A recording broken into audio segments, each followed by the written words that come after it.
Ambassador, I will say frankly, I'm one of the people who thinks you should be expelled from this country, and I believe that it's to do with the policies of your state.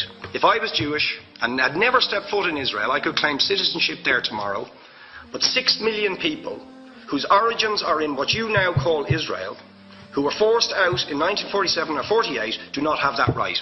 Isn't that part of the reason why the Palestinians are in dispute with Israelis? Because you deny them the right to return to their homes and to their land and to their villages, and that they have a legitimate claim, even under international law, to return, but you deny them that right.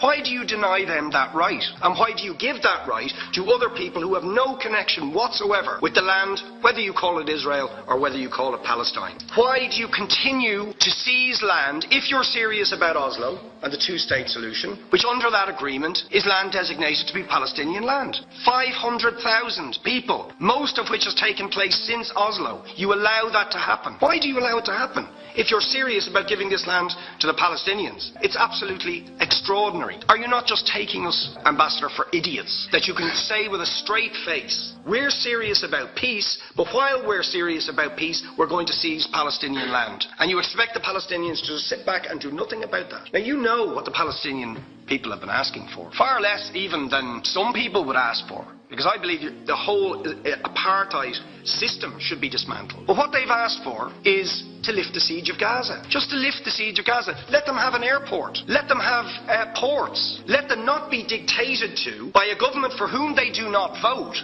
as to what can go in and out of their territories, whether they will have power, whether they will have clean water, whether they will have medicine. What makes you think you're allowed to have nuclear weapons and the fourth biggest army in the world and visit destruction on the people of Gaza, but they have no right to defend themselves? They have no territorial sovereignty over that land. Could you ask questions, please? How do you justify that? Yeah. All right. How do you justify those double standards? Very lastly, Ambassador, people like Bishop Tutu, Nelson Mandela, with different laws for people depending on their race or religion. For example, at checkpoints going into the West Bank, there's a channel if you're Israeli or European, and there's a channel if you're Arab. Just because you're Arab. If you came into Dáil Éireann and they stopped you and said, "Are you Jewish?" "Oh no, sir, you can't come in through the same entrance as Irish people or European people because you're Jewish," you would call that racism and apartheid. You practice that with your checkpoints and your military